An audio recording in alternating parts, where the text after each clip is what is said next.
अस्सलाम वालेकुम। Programme night addition में हम आपको खुशामदीद कहते हैं। नाजरीन, कल रात को जहांगीर तरीन की रहायशगाह में होने वाली जो सियासी बैठक थी, उसके बाद अब एक नई सियासी बहस शुरू हो गई है। गुज़श्ता रात एक बार फिर जहांगीर तरीन ने अपनी रहायशगाह पर अपने हामी जो अरकान का एक ग्रुप है उसको इशारा दिया, जिसमें जहांगीर तरीन के हामी अरकान ने पार्लियामेंट की तरफ से न सिर्फ जहांगीर तरीन का साथ देने का ऐलान किया गया, बल्कि ग्रुप ने फैसला किया, ये तजावीज़ वहाँ पर दी गई कि अब उन्हें चाहिए कि पार्लियामानी सियासत में भी वो फ़ाल किरदार अदा करें। इशाइये में शरीक जहांगीर तरीन ग्रुप के MP नज़ीर चौहान ने एक निजी चैनल पर गुफ्तगू की, जहाँ उन्होंने जहांगीर तरीन ग्रुप के बाकायदा क़याम की तस्दीक की। नज़ीर चौहान साहब ने कहा कि जहांगीर खान की रिहाइशगाह में बाकायदा तौर पर हलफ बर्दारी की तकरीब भी हुई, जिसमें शरीक अरकान पार्लियामेंट ने फ़ैसला किया कि वो जहांगीर तरीन के साथ ही रहेंगे और जहांगीर तरीन जो फ़ैसला करेंगे इसे मिनवान कबूल करेंगे। नज़ीर चौहान ने कौमी और सूबाई असम्बली में अपने ग्रुप के पार्लियामानी लीडर का भी ऐलान किया और ये कहा कि अगर उनके ग्रुप की बात नहीं मानी गई तो उनका ग्रुप जो है पंजाब असम्बली में बजट का बाइकॉट भी करेगा। गुज़श्ता रात की इस अहम सियासी पेशरफ्त के बाद आज सुबह जब जहांगीर तरीन अदालत पहुंचे तो उनके साथ उनके कौमी और सूबाई असम्बली के अरकान भी नज़र आए। अदालत के बाहर जो बात की जहांगीर तरीन साहब ने, उन्होंने PTI में फॉरवर्ड ब्लॉग बनाने से इनकार किया और कहा कि हम पहले भी तहरीक इंसाफ के साथ थे, अब भी हैं और मुस्तकबिल में भी रहेंगे। जहांगीर तरीन ने कहा कि उनका ग्रुप सिर्फ पंजाब हुकूमत की इंतकामी कार्रवाइयों के खिलाफ आवाज़ उठाएगा। जहांगीर तरीन ने क्या कहा, इस हवाले से मज़ीद ज़रा देखिए।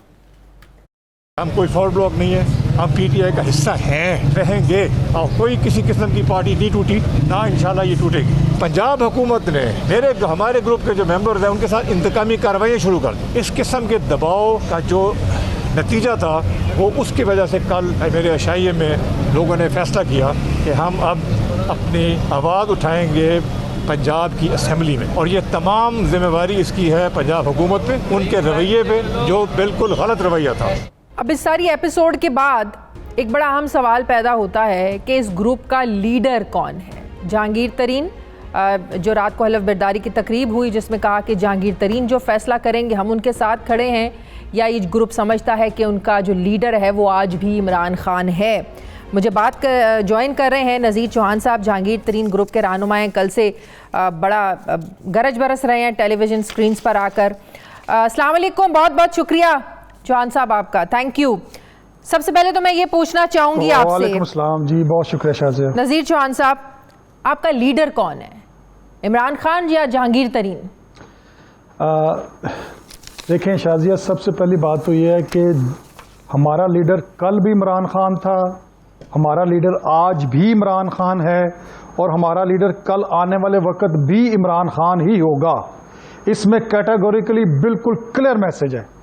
ये जो लोग समझते हैं कि हमने जहांगीर खान तरीन साहब को इस सेंस में लिया है कि अल्लाह ना करे कि पार्टी में दो दरार पड़ गई हैं, ग्रुपिंग की जो लीड थी वो उस वक्त डिसाइड हुआ कि ये जो ग्रुपिंग को लीड करेगा, जो हम 32-35 लोग इकट्ठे हुए हैं, इस ग्रुप को लीड करने के लिए और आगे मशावरत करके आगे हमारी बात खान साहब पहुंचाने के लिए या बाकी अपनी पार्टी के टेलीविजन पर कह रहे थे, क्या मतलब इमरान खान नहीं रहेगा, पार्टी नहीं रहेगी, पार्टी क्या इमरान खान के बगैर खत्म हो जाएगी? मतलब कि कल तक तो इतना क्लियर कट आपका मैसेज था कि कोई फर्क नहीं पड़ता, पार्टी तब भी रहेगी इमरान खान रहे या ना रहे। तो आपको कोई मुलाकातें हो रही हैं या कोई पॉजिटिव पैगाम मिल गया है जिसकी वजह से अब आपकी टोन बड़ी लो हो गई है? देखिए, पहली बात तो ये है कि शाज़िया, दो चीज़ें बड़ी कैटेगोरिकली क्लियर करें। हमने एक बड़ा लंबा सफ़र जद्दोजहद का तय किया खान साहब के साथ, और वो चीज़ें हमने खान साहब जानते हैं या हम जानते हैं, जो हमने 12 साल का दिन रात अरसा तय किया हुआ है। उसमें बारिशें, अंधेरियाँ, उसमें गर्मियाँ, सर्दियाँ और बड़ा कुछ हमने देखा हुआ है और खान साहब के साथ हमने वक्त गुजारा हुआ है। 2 दफ़ा मौत देखी हुई है खान साहब के साथ, ज़िंदगी मौत की कशमश के सब गुजरे हुए हैं। हम वो पुराने लोग हैं। हमने जो मैंने कल बात कही थी, ये खान साहब की बात को मैंने कोट किया था। खान साहब ने हमें बात सिखाई थी कि मैंने पार्टी को एक ऐसा इंस्टीट्यूशन बना देना है जिस तरह से शौकत खानम एक मैंने अदारा बनाया था, उसमें इमरान खान की अब ज़रूरत नहीं है, वो अपने पाँव पे खुद खड़ा होकर चलता है और आप लोग याद रखना, जब उन्होंने पार्टी को ज्वाइन किया था तो ये जो पार्टी है ये ना तो उस तरह से, तो क्या पार्टी आज वैसा इंस्टीट्यूशन बन गई ना है? ये पीपल्स पार्टी, जी मैं उस तरफ आने लगा ना ये नवाज शरीफ की तरह पार्टी की तरह का है, ना तो पीपल्स पार्टी की तरह है कि उनके जो आएंगे बहन भाई बच्चे बेचियां और इसको आगे संभालेंगे, लीड करेंगे। नहीं, इसमें मैं हूं ना हूं तो आप नज़ीर चौहान, आप भी इमरान खान हो, जितने वर्कर पार्टी के वो भी इमरान खान हैं, और हर वो बंदा जिसने पाकिस्तान तहरीक इंसाफ के लिए काम किया है वो मेरे बाद भी वो इसी तरह से इमरान खान ही नजर आएगा। ये इंस्टीट्यूशन बना के जाना है। तो लिहाजा मैंने उस सेंस में जो बात की थी वो खान साहब की बात को मैंने रिपीट किया था। और रही बात जहां तक आज की है, देखें कल के मौक़िफ़ में आज भी खड़ा। रात को तो आपने ये भी कहा था हम कोई गुलाम है, हम पार्टी के गुलाम है, हमारी कोई बात नहीं सुनता, वर्कर्स की कोई बात नहीं सुनता, तो इसका मतलब गुलाम बनाया हुआ है आप लोगों को इमरान खान ने। देखें मेरी बात सुने शाजिया, पहली बात तो ये है हमने ये समझना इस चीज को कि अगर फैसला मुझ पे कोई मुसल्लत करेगा तो मैं फैसला नहीं मानूंगा। मुझे आपको कायल करना पड़ेगा कि ये फैसला पार्टी का बेहतरीन फैसला है और इसमें हमारी पार्टी का फायदा है। कौन सा फैसला मुसल्लत करने की कोशिश की गई आप लोगों पे? फैसला मैं अभी आने लगा उस तरफ। देखिए 3 सालों से अभी तक जो हमारी पंजाब गवर्नमेंट चल रही है, आप देख रही हैं कि हर बंदे ने, आप लोगों ने, हम लोगों ने टिल लगा दिया है कि हमारा सत्यानाश हो गया पंजाब के अंदर। खुदा के लिए इस बंदे से हमारी जान छुड़ा दें। ये पंजाब का वजीर आला, महल वजीर आला, इसको नहीं पता कैसे वजीर आला चलानी है जी। पंजाब उस्मान जुल्फिकार से हर बंदे ने ये बात कही है, लेकिन आई डोंट नो कि क्या ऐसी मजबूरी है कि इमरान खान साहब जो हमारा, मुझे ये बताएं, हम 12 साल से पुराने खान साहब के साथ हैं, ये 4 दिन में आने वाले बंदे के ऊपर खान साहब को इतना ट्रस्ट कैसे हो गया? हमें नहीं सोचना। तो अभी आप लोगों का ग्रुप गुलजार साहब से अभी मुलाकात कर रहा है, फिर उसकी क्या वैल्यू है? एक बंदे को आप मानते ही नहीं है, एक बंदे की मेरी बात सुने, आप वैल्यू नहीं देते, मुलाकात क्यों कर रहे हैं फिर? देखें पहली बात तो यह है कि हातमी फैसला इसीलिए किया था तरीन साहब करेंगे, इसलिए किया था हल्फन के जो फैसला करेंगे तरीन साहब हम सबको कबूल होगा। लेकिन यह भी नहीं कि आने वाले बजट में खान साहब ने कौम से डायरेक्ट वादा किया है कि मैंने हर सूरत महंगाई को कम करना है। अब यह फर्ज बनता है पंजाब गवर्नमेंट का, फेडरल गवर्नमेंट का, कि वो बजट को सोच के बनाए। आपके लीडर ने वादा किया है कौम से, कहीं ऐसा ना हो कि महंगाई को जरा 1 मिनट साइड पे रखें। आप लोगों ने कहा कि अगर हमारे ग्रुप के मुतालिबात नहीं माने गए, जोर जबरदस्ती की गई, इंतकामी कार्रवाइयां खत्म नहीं हुई, तो आप लोग बजट पास नहीं होने देंगे पंजाब में। अब इस बात पे ना महंगाई को तो जरा एक साइड पे रख दें। महंगाई में आप लोगों के मुतालिबात में कोई महंगाई शामिल नहीं है। आप लोगों के मुतालिबात है कि तरीन साहब के साथ ज्यादती हो रही है, उनके साथ इंसाफ नहीं हो रहा है। तो आप लोग वाकई बजट में रुकावट बनेंगे? देखें तरीन साहब की बात पुरानी है। 3 साल पहले हम उनके साथ गए थे, 3 माह पहले सॉरी, और हमने ये बात खान साहब को मिलने के बाद क्लियर की थी कि तरीन साहब के साथ ज्यादती हो रही है। और काइंडली वो आप खुद देखें, ये इस तरह नहीं होना चाहिए। क्योंकि खान साहब पार्टी के हेड हैं तो उनको तो लीड करना है, उन्होंने देखना है यार मेरे लोगों के साथ ज्यादती हो रही, बताओ किसके साथ ज्यादती हो रही है। तो फिर इंक्वायरी का वेट कर लेते ना आप लोग। मसला फिर कहाँ पे हुआ? फिर इशारे दिए जा रहे हैं, फिर खुलकर सामने 1.5 साल तो गुजर गया है। देखे ना मेरी बात सुने शाजिया, मेरी दो चीजें, मैंने आपने 2 सवाल किए, मैं 2 जवाब देना चाहूंगा। पहला सवाल तो यह है कि अभी तक तरीन साहब का फैसला नहीं आया, 1.5 साल गुजर गया और अभी तक मुलाकात तो अभी 3 महीने पहले हुई आप लोगों की अभी तक खान साहब से, उसका तो वेट कर लेते। उन्होंने बड़ी यकीन दहानियां करवाई आपको कि तरीन साहब के साथ कोई नाइंसाफी नहीं होगी, तो सब्र तो कर लेते थोड़ा। बैठे हुए हैं हम, तो वेट करके देखिए मेरी बात सुने, हम वेट करके बैठे हुए हैं, इंतजार भी कर रहे हैं। हाँ। लेकिन जहां तक बजट की बात है, मैं फिर रिपीट करूं कि खान साहब ने बजट नहीं पढ़ना, ये क्या है, इसमें क्या लिखा जा रहा है, क्या नहीं लिखा जा रहा, वो या तो मैंने पढ़ना है, तो या एमपीएनएस ने या एमएनएस ने पढ़ना है, और उन्होंने देखना इसमें क्या लिख के भेज रहे हैं, और या वो सीएम ने पढ़ना है कि जी हाँ ये क्या हम ठीक कर रहे हैं।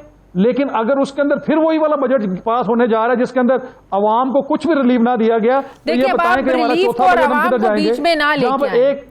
आपने कल ये बात की कि अगर हमारे ग्रुप के मुतालिबात नहीं माने गए, मुतालिबात क्या थे कि अवाम को रिलीफ दें, बजट में अवाम को रिलीफ दें, मुतालिबा तो नहीं था आपका। उसमें मुतालबा नंबर यही था कि हमें 4 साल गुजर गए, हमने अवाम से क्या वादे किए थे।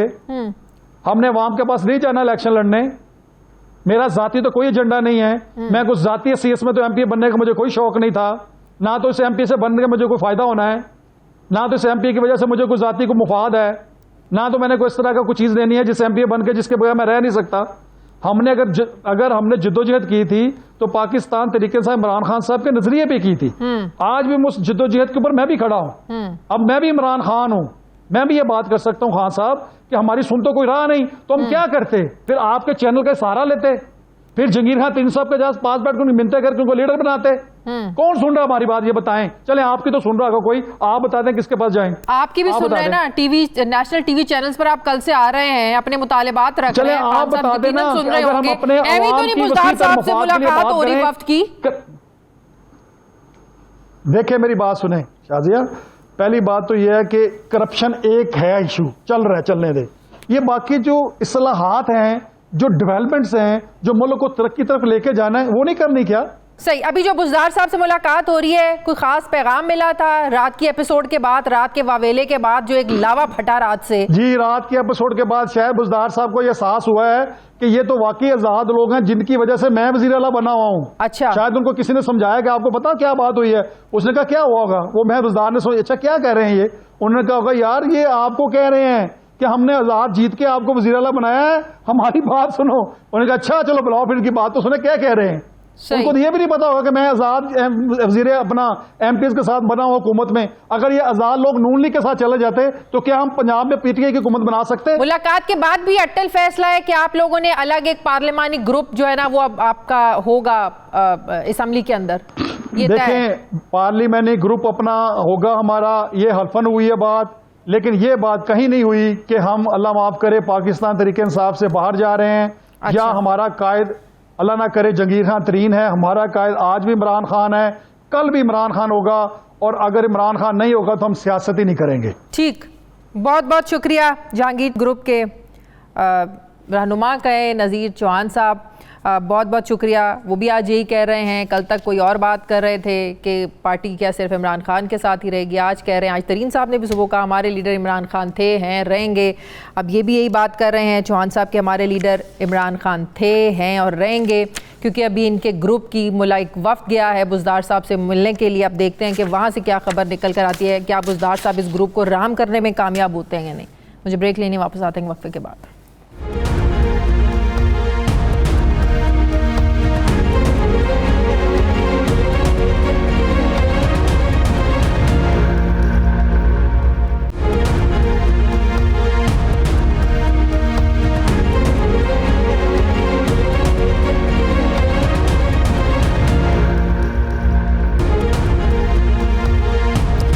ब्रेक के बाद एक बार फिर से आपको खुशामदीद कहते हैं। वफाकी वज़ीर दाखिला शेख रशीद अहमद साहब मुझे ज्वाइन कर रहे हैं। अस्सलाम वालेकुम, बहुत बहुत शुक्रिया शेख साहब आपका।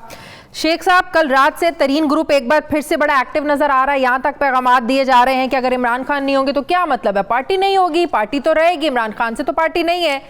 तो एक बगावत नज़र आ रही है इस ग्रुप को लेकर। आप समझते हैं कि इस तरह के इज्तिमात, ऐलानात पार्टी के लिए, हुकूमत के लिए ख़तरनाक साबित हो सकते हैं? टफ टाइम मिल सकता है आप लोगों को, क्योंकि कहा जा रहा है कि नून में से तो शीन निकाल नहीं सके आप लोग, तरीन साहब पीटीआई में से टी निकाल के ले जा रहे हैं।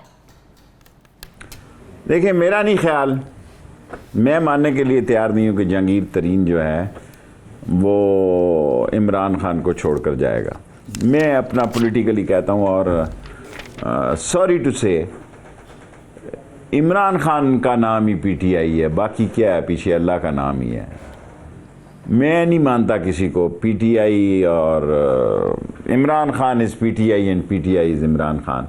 सो ये सारी बातें हैं बाकी। और तरीन नहीं जाएगा, वोट देगा, आप मेरी रिकॉर्डिंग रख लें, बजट में वोट देंगे, वरना तो मेरा मतलब है ये बहुत मुख्तलिफ चीज़ होगी, और मुझे पूरा यकीन है कि ये लोग। तो शेख साहब फिर क्या समझा जाए, जो तरीन ग्रुप है ये सिर्फ प्रेशर टैक्टिक्स इस्तेमाल कर रहे हैं, तरीन ग्रुप इमरान खान को अंडर एस्टिमेट कर रहा है और गलती कर रहा है समझने के पर कि इमरान खान को प्रेशराइज करके अपने मुतालिबात मनवाने में वो कामयाब हो सकते हैं? ये गलती है उनकी कि वो अगर ये समझ रहे हैं। देखिए इनके साथ कई अहबाब दोस्त ऐसे हैं जिनके मसाइल हैं, जिनके काम होने चाहिए, जिनके ख्याल में उनके इलाकों में तरक्याती काम नहीं हो रहे, जिनके मामले हैं, मसले हैं, मसाइल हैं, वो होने चाहिए। लेकिन अगर कोई ये कह रहा है कि जहांगीर तरीन जो है वो इमरान खान के इक़्तिदार की काया पलटने जा रहा है, तो मैं इस बात को नहीं मानने के लिए। पंजाब में भी नहीं आपको लगता तब्दीली कोई आ सकती?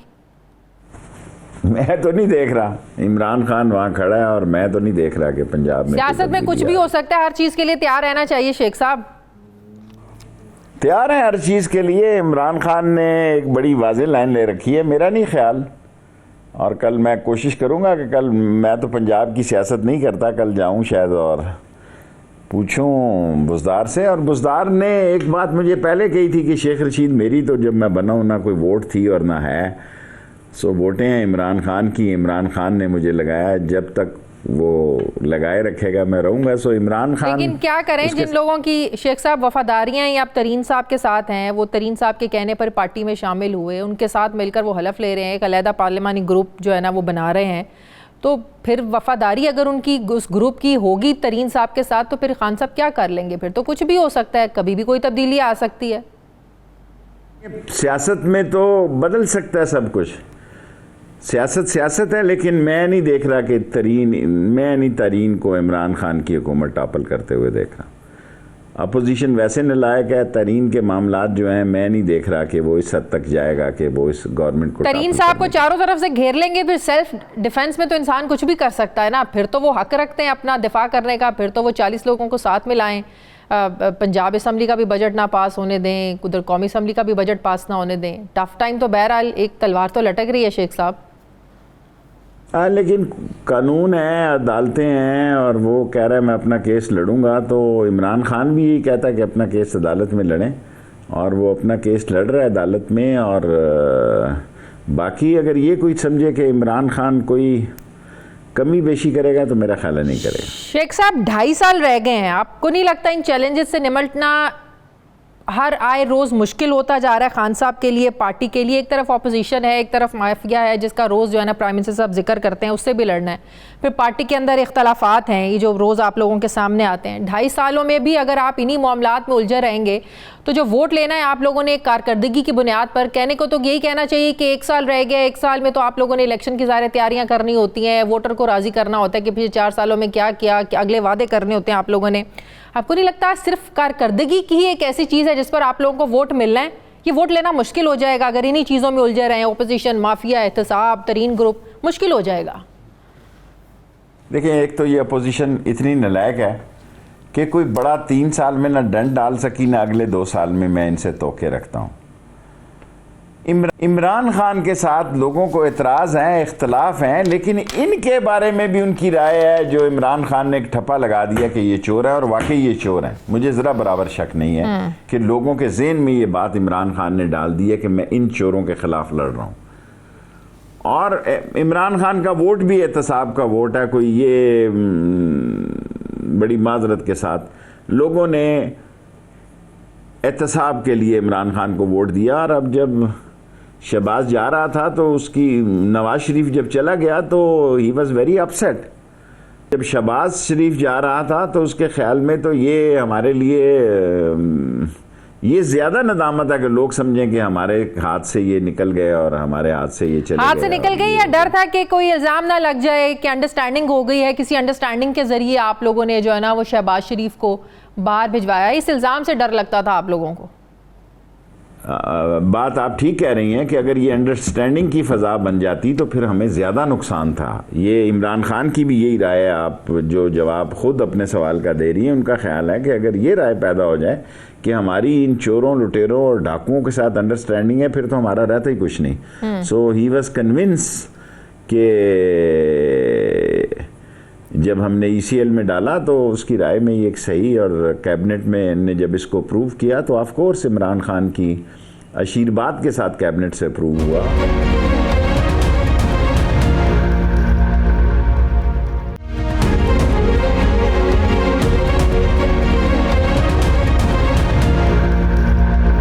शेख साहब, आपको भी पता है कि शहबाज शरीफ साहब की एक हिस्ट्री है सेहत को लेकर। वो बाहर जाते हैं, कैंसर सर्वाइवर हैं, वो बाहर जाते हैं, इलाज करवाते हैं, वापस आ जाते हैं। जब नवाज शरीफ साहब को बाहर जाने की ज़रूरत थी इलाज के लिए, जब बड़ा शोर मचा हुआ था कि उनकी ज़िंदगी को ख़तरा हो सकता है, आप जिन वज़रा ने वोट दिए, 14 वज़ीरों ने वोट दिए, आप उनमें शामिल थे, आप भी इस हक में थे कि नवाज शरीफ को जो है ना वो बाहर भेजना चाहिए, उनको इजाज़त दे देनी चाहिए। आप समझते हैं कि सिर्फ अभी यही एक फैक्टर है जो आज आप लोग भी पछता रहे हैं कि नवाज शरीफ वापस नहीं आए तो इनको बाहर कैसे जाने दिया जाए, ऑलरेडी इनके ख़ानदान के सारे अफराद जो है ना वो भागे हुए हैं, सिर्फ यही एक फैक्टर है जो रुकावट बना हुआ है, शहबाज शरीफ को आप लोग बाहर नहीं जाने दे रहे? सही बात है। एक तो आइन के आर्टिकल 25 के तहत तमाम मुल्ज़मों से यकसां सलूक होना चाहिए। ये 14 के 14 मुल्ज़मों में सिर्फ शहबाज शरीफ साहब जो हैं वो ECL पे नहीं थे, नंबर 1। नंबर 2, इनकी फैमिली के 5 लोग पहले ही इस केस के मफरूर होकर लंदन में मुकीम हैं। नंबर 3, ये खुद नवाज शरीफ के गारंटर थे, उसको तो ला नहीं सके। नंबर 4 जो है कि ये 7 अरब रुपए के केस का रेफरेंस शुरू हो चुका है, शहादतें हो चुकी हैं, शुरू हो चुकी है। और नंबर 6, इनके अपने 4 गवाह जो हैं वो अप्रूवर बन चुके हैं इस केस में, और इस अप्रूवर जो बन चुके हैं इस केस में वो उसका केस बड़ा सीरियस है। मैं शहबाज शरीफ ने अपनी तरफ से जो दौड़ लगाई, उसको पता है कि अगर ये ट्रायल शुरू हो गया तो मैं कन्विक्ट हो सकता हूँ, और अगर वो कन्विक्ट हो सकता है तो फिर नवाज शरीफ ख़ानदान की में तो मरियम और नवाज शरीफ पहले ही बैन है, तो फिर इसका केस रह जाता है। देख लेट्स सी कि वो फिर क्या होता है। अब तो शेख साहब, शहबाज शरीफ साहब ने कोई मेडिकल बुनियादों पर कोई दरखास्त नहीं दी थी, कोई मेडिकल रिपोर्ट नहीं दरखास्त दी गई, मेडिकल रिपोर्ट जमा कराई गई कि वाकई उन्हें इलाज के लिए जाना है? बिल्कुल सही है, ना दरख्वास्त दी ना ये कोई सर्टिफिकेट दिया कि इनकी बीमारी का इलाज पाकिस्तान में नहीं हो सकता। ये भी ज़रूरी है कि ये साबित किया जाए मेडिकल बोर्ड को कि ये इतने ख़तरनाक हालात में है कि इनका इलाज पाकिस्तान में नहीं हो सकता। ये सारी सूरत हाल जो है ये सारी हमने रिट में की है, और शायद हम 2-3 हफ्ते में हुदैबिया में भी चले जाएं। अच्छा। और इसमें नए विटनेसेस मिले हैं और 2-3 हफ्ते में शहबाज शरीफ के खिलाफ हुदैबिया के केस में भी जा सकते हैं। तो ये बात है कि नए सबूतों की बुनियाद पर, नए जो चीज़ें सामने आई उस बुनियाद पर ये केस आगे बढ़ेगा। पुराना हुदैबिया जिंदा नहीं हो सकता, जो नज़रसानी की दरख्वास्त दी थी नायब ने सुप्रीम कोर्ट पर, जिसकी वजह से बंद हुआ कि नहीं खुल सकता दोबारा। नए शवाहिद की बुनियाद पर केस आगे बढ़ेगा। ये नहीं लीगल मुझे पता, पुराना भी है लेकिन इसमें और भी इजाफा होगा और बचना मुश्किल होगा शरीफ खानदान का इसमें, ये कह रहे हैं आप? मेरा ख्याल है, मैं कोर्ट से फैसलों पे तो नहीं कह सकता, लेकिन मेरा ख्याल है कि शहबाज शरीफ ने भागने की जल्दी की लेकिन वो कोशिश नाकाम हो गई। सही। अच्छा, आपको भी पता है नून लीग शेख साहब अलल ऐलान कह रही है, ज़ुबैर साहब को आपने भी सुना होगा बड़े प्रोग्रामों में जो जिस चीज़ का वो तस्करा कर रहे हैं, किया उन्होंने कि हमारी तो फ़ौज से सुलह हो गई है।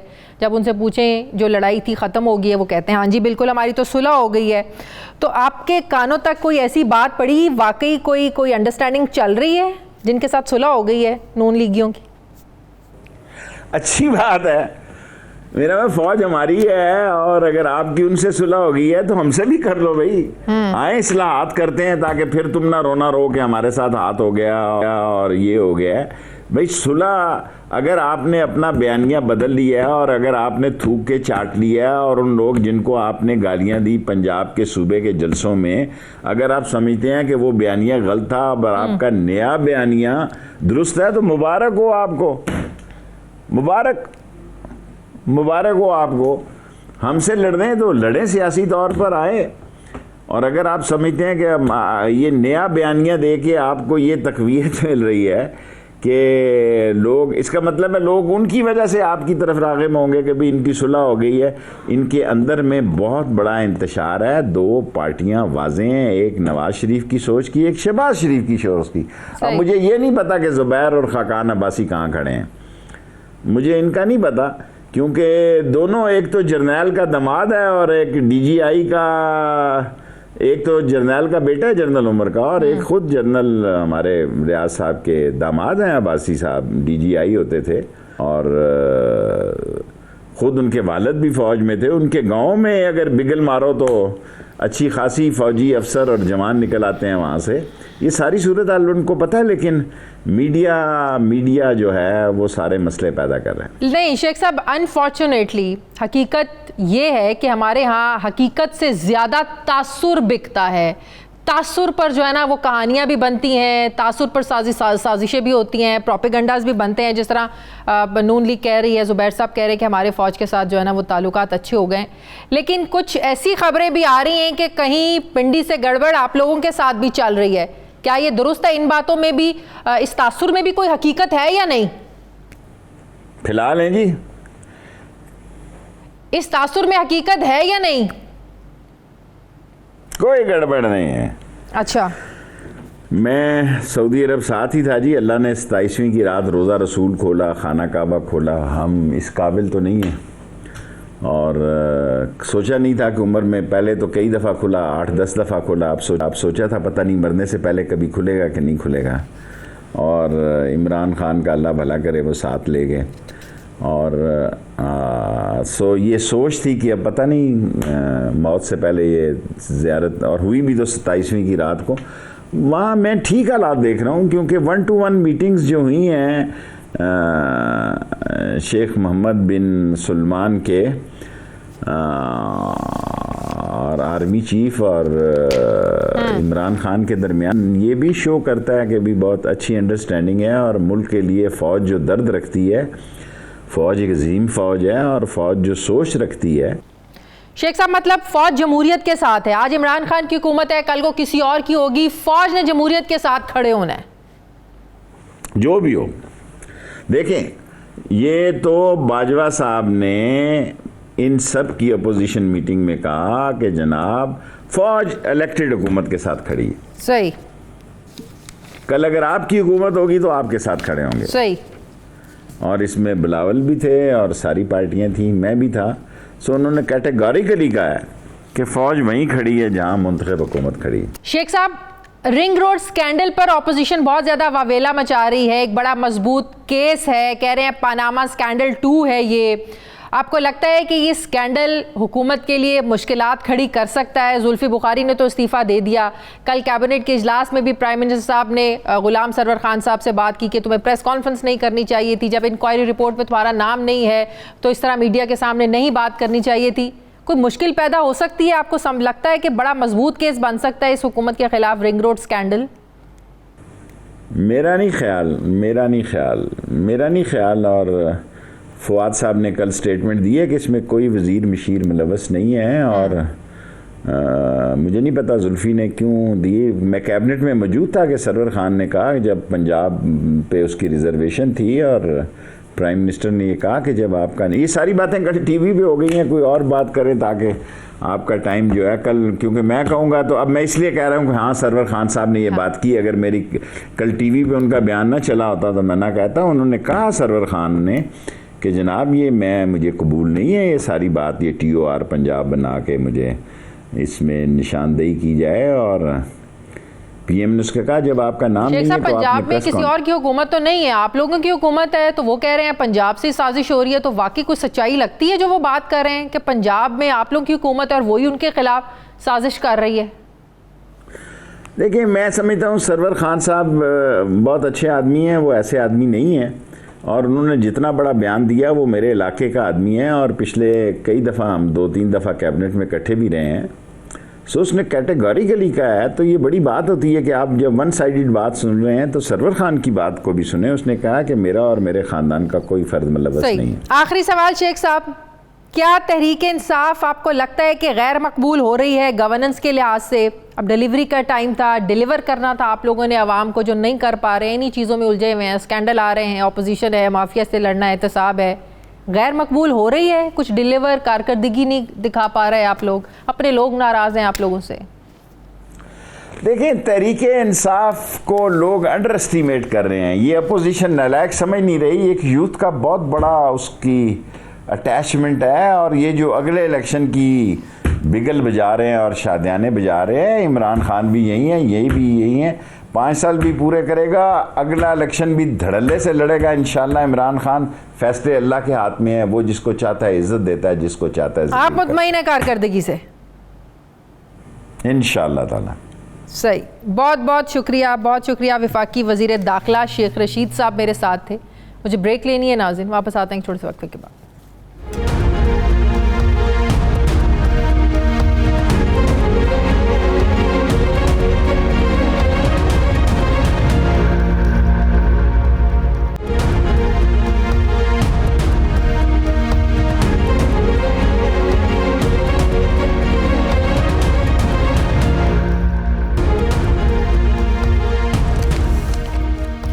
ब्रेक के बाद एक बार फिर से आपको हम खुशामदीद कहते हैं। नाज़रीन, आज वज़ीर-ए-आज़म इमरान खान ने मोहम्मद डैम की साइट का दौरा किया। वज़ीर-ए-आज़म ने अपने दौरे में मीडिया से बात करते हुए कहा कि मोहम्मद डैम 2025 में मुकम्मल हो जाएगा, जिससे 17,000 एकड़ जो ज़मीन है वो सैराब होगी और पेशावर को 300 मिलियन गैलन पानी मिलेगा। वज़ीर-ए-आज़म ने मज़ीद कहा कि माजी में कमीशन बनाने के लिए डैम की बजाय बिजली के बहुत महंगे मंसूबे लगाए गए थे। इन महंगे मंसूबों से बिजली ख़रीदे या ना ख़रीदे, अदायगियाँ ज़रूर करना पड़ती हैं, जिसकी वजह से 2023 तक जो गर्दिशी कर्जा है ये 1455 अरब रुपए पर हमारे ये कर्जे पहुंच जाएंगे। वज़ीर-ए-आज़म ने 2028 तक 10 बड़े पानी के प्रोजेक्ट मुकम्मल हो जाने का दावा भी किया। दूसरी तरफ माजी में दरियाओं के पानी को तकसीम करने वाले इदारे इंडस रिवर सिस्टम अथॉरिटी ख़बरदार करती रही है कि मुल्क में आबी ज़खायर ना बनने की वजह से सालाना अरबों डॉलर मालियत का जो पानी है ये समंदर में शामिल हो जाता है। मोहम्मद डैम के मुतालिक बताया जाता है कि इसमें 12 लाख एकड़ फिट पानी ज़ख़ीरा करने की इसमें सलाहियत होगी और इस डैम की तकमील के बाद मुल्क को सालाना 51 अरब रुपए का फ़ायदा हासिल होगा। इसी पर मैं बात करूँगी। मुझे ज्वाइन कर रहे हैं lieutenant general retired Muzammil Hussain साहब, चेयरमैन वापडा। अस्सलाम वालेकुम, बहुत बहुत शुक्रिया जनरल साहब आपका, thank you for joining my show. General साहब, कहा जा रहा है कि ये जो मंसूबा है ये मुकम्मल होगा मोहम्मद डैम का 2025 में, लेकिन हमने माजी में भी देखा ये मंसूबे शुरू हुए लेकिन फिर तवालत का शिकार हुए। जब भी हुकूमतें बदलती रहीं ये इन मंसूबों पर काम शुरू नहीं हुआ। साल 2003 में भी उस वक्त की हुकूमत जब जनरल मुशर्रफ साहब थे, इसी हवाले से एक अमरीकी कंपनी से मुआहदा होने का हमें बताया गया, जिसके तहत उस वक्त 1 अरब डॉलर की लागत का बताया जा रहा था कि इतनी इस डैम पर लागत आएगी, लेकिन ऐसा नहीं हो सका। फिर साल 2010 में आपको भी पता है जब सैलाब आया, उसके बाद सुप्रीम कोर्ट ऑफ पाकिस्तान की जानिब से जारी की गई रिपोर्ट में हुकूमत पर जोर दिया गया कि डैम की तामीर को जल्द अज जल्द शुरू किया जाए, लेकिन ये काम नहीं हो सका। अब ये खान साहब की हुकूमत में ये काम हो रहा है, 2023 में नए इंतखाबात हैं, आपको लगता है कि फिर ये ना कहीं मंसूबा ठप हो जाए या काम रुक जाए इस पर जो 2025 में मुकम्मल होना है और इतना फ़ायदा होगा इससे? जी शाजिया, आपने पर्सपेक्टिव तो बिल्कुल सही दिया है। देखें, समझने की बात यह है कि जो प्रोजेक्ट्स टाइम ओवररन होते हैं वो ऑब्वियसली बड़े सीरियस इश्यूज़ में जाते हैं। पहली चीज़ तो है कि वो कॉस्ट ओवररन होते हैं।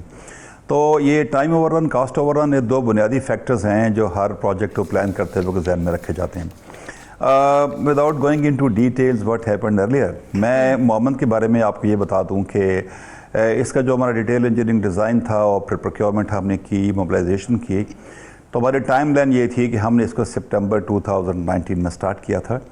और you will be happy to hear कि हमारा जो टाइम लाइन्स थी CPM के मुताबिक वो यही थी कि हम इसको 2025 का जो फ्लड सीज़न है जो बिटवीन अप्रैल और सितंबर होता है, हम इसको मुकम्मल करेंगे। सही। अब खुशाइन बात यह है कि डिस्पाइट कोरोना, जो तकरीबन 1.5 साल से कोरोना जो हुआ है, तो आपको मालूम है कि उसमें बड़ी रिस्ट्रिक्शंस थी। हमारे कंसल्टेंट्स बाहर के मुल्कों के हैं, कुछ लोकल्स हैं, जो आपको एक्सप्लोसिव चाहिए वो फैक्ट्रीज़ में स्केल ऑफ वर्क डाउन हो गया, रिस्ट्रिक्शंस थी, जो लेबर्स थी उसकी नॉन अवेलेबिलिटी थी। बट डिस्पाइट दैट अच्छी खबर ये है कि हमारा जो टाइम लाइन्स थी विद स्पॉट ऑन दिस, और पहले 4 महीने डे पाया था हमें फरवरी 2020 से लेके जुलाई 20 तक। सही। उसके बाद देन वी हैड टू रीस्ट्रेटेजाइज, जिसमें हमने इनकी शिफ्ट्स 3 की, हमने इसकी रिसोर्स अपग्रेडेशन की और जो अल्टरनेटिव रिसोर्सेज अवेलेबल हो सकते थे वो सारे हमने किए। तो अब आज तक की डेट में जो है इंशाल्लाह, जो आज प्राइम मिनिस्टर भी वहाँ पे गए थे, इस प्रोजेक्ट में जो सबसे क्रिटिकल जो एक कंपोनेंट होता है वो डाइवर्जन टनल्स हैं, जहाँ से आपने 5-7 साल पूरे दरिया को गुजारना होता है। ये बहुत क्रिटिकल है। यहाँ अगर 1 दिन का डिले भी हो तो प्रोजेक्ट से ऊपर 20-25 दिन का डिले होता है। सही। तो there is a couple of months of a delay in this one, but हमारा मतलब ये कि 2023 के इंतखाबात के बाद जिस मर्जी पार्टी की हुकूमत आए, ये जो प्रोजेक्ट है इस पर काम चलता रहेगा, अब ये रुकेगा नहीं इंशाल्लाह। देखें, हमारी फाइनेंशियल मॉडल ठीक है, हमारी मोबिलाइजेशन हो चुकी है और हमारे जितने सिस्टम्स हैं सुपरविजन मैनेजमेंट के, देयर ऑल इन प्लेस। तो we don't see any major issue which can really delay the project. और इससे कितने मेगावाट बिजली हम हासिल कर सकते हैं? जी, ये जो प्रोजेक्ट है ये मल्टीपर्पज़ डैम है, जिसमें सबसे बड़ी बुनियादी चीज़ तो ये है कि 1.2 मिलियन एकड़ पानी स्टोर करेगा, ये 800 मेगावाट आपको पावर जनरेशन देगा, और एक बहुत बड़ा फैक्टर जो है जो फ्लड मिटिगेशन इसका एक फैक्टर है, बिकॉज 2010 का फ्लड जैसे आपने जिक्र किया कि बड़ी इसने अरबों रुपए की तबाही मचाई, ये फ्लड मिटिगेशन के लिए बहुत इफेक्टिव मेजर्स होगी चार सरदार और नौशहरा मर्दान वैली में, और ऑफ कोर्स 17,000 एकड़ जिसमें एग्रीकल्चर लैंड ऐड होगी, and this will also give a drinking water to Peshawar. It's a multipurpose dam with 5-6 basic features of any good dam. सही। अच्छा, अब ज़रा मैं कुछ बिजली की कीमतों पर आपसे बात करना चाहती हूँ। क्या ये बात दुरुस्त है कि बिजली महंगी होने की वजह से जो है ना इसकी डिमांड बड़ी कम है, जिससे अवाम और मईशत दोनों पर बहुत ज़्यादा नेगेटिव इसका इम्पैक्ट हो रहा है? फिर वो जो पावर प्रोड्यूसर्स के साथ जो बिजली पैदा करने वाली बनाने वाली कंपनियां हैं, उनके जो हमारे साथ मुआहदे हुए हुए हैं, बिजली आप लें ना लें, इस्तेमाल हो ना हो, बट यू हैव टू पे, आपको पे करना है, जिसका जिक्र आज प्राइम मिनिस्टर साहब ने भी किया। इसी वजह से हमारे जो गर्दिशी कर्जे हैं उसका जो बोझ है हम पर बनता जा रहा है। तो आपको नहीं लगता कि अगर इस तरह के मंसूबे इंशाल्लाह एक दिन कामयाब होंगे और मुकम्मल भी होंगे, बिजली कभी हमारे मुल्क में सस्ती होगी भी या नहीं होगी? देखिए शाजिया, इसमें ना 3 बुनियादें याद रखने की। पहली बात यह है कि मैं समझता हूँ कि पाकिस्तान को बिजली नहीं चाहिए, पाकिस्तान को सस्ती बिजली चाहिए। एनर्जी अगर आप 17-18 रुपीज़ यूनिट प्रोड्यूस करेंगे तो आपकी इंडस्ट्री कभी कम्पिटेटिव नहीं हो सकती है। पहली तो वजह यह है कि जो एनर्जी सोर्स हैं आपके, जो पिछले 20-30 साल में आपने क्योंकि थर्मल पे फोकस रखा है, दैट इज़ एक्सपेंसिव, वो डिपेंडेंट है फॉसिल फ्यूल पे, आप बाहर से तेल मंगाते हैं, एक्सपेंसिव है, वोलेटाइल है, ऑब्वियसली बड़ी महंगी बिजली होती है। दूसरी बातचीत है ये जो आपने जिक्र किया कि जो हमारे स्ट्रक्चरल इशू हैं, जो IPP के साथ एग्रीमेंट हमने किए थे, उसमें जो कैपेसिटी चार्जेस हैं वो एग्जॉर्बिटेंटली हाई थे, और of course they keep adding to the circular debt जो अभी बढ़ के 2.3 ट्रिलियन हो चुका है। वो जो IPP के साथ मुआहदे हैं उसका जो गवर्नमेंट ने अभी नेगोशिएशन टीम कमेटी बनाई थी, they have struck a good deal with them, and उसकी अप्रूवल कैबिनेट ने दे चुकी है। तो इस मुआहदे की वजह से जो कैपेसिटी चार्जेस की पेमेंट में उसमें जब कमी आएगी, that should also effect the tariff. और तीसरी चीज़ ऑफ कोर्स ये है कि जो आपके डिस्ट्रीब्यूशन सिस्टम्स हैं हमें उनको इम्प्रूव करने की ज़रूरत है, जिसका गवर्नमेंट को इदराक भी है और काम भी कर रहे हैं, जिसमें थेफ्ट भी शामिल है, टेक्निकल लॉसेस भी होते हैं, और गवर्नेंस का पार्ट ये है कि आपकी रिकवरीज भी ठीक होनी चाहिए। तो बेसिक डायरेक्शन आपकी ठीक है कि आपका एनर्जी मिक्स जो है that should be in favour of the cheap and green energy. और पाकिस्तान के पास सबसे बड़ा पोटेंशियल है विंड और सोलर के अलावा अफगानिस्तान को देखें जनरल साहब, पाकिस्तान के अलावा अपने तमाम पड़ोसी जो ममालिक हैं, मैं अफ़गानिस्तान की बात कर रही हूँ, वहाँ से ही वो बिजली ख़रीद रहे हैं। ईरान, उज़्बेकिस्तान, ताजिकिस्तान, तुर्कमेनिस्तान में बिजली की जो पैदावारी लागत है, जो कॉस्ट है, ये पाकिस्तान से कहीं कम है। इसको अगर हम इस पर काम करें, इसको कम करें, तो हमसे भी अगर पड़ोसी मुल्क हमारा अफ़गानिस्तान बिजली ख़रीदता है तो बड़ा ज़्यादा हमें जो है ना वो फ़ायदा भी हो सकता है। फिर जो हमारे कर्ज़े हैं, फिर जो नुकसान है, बहुत हद तक हम बच सकते हैं इससे।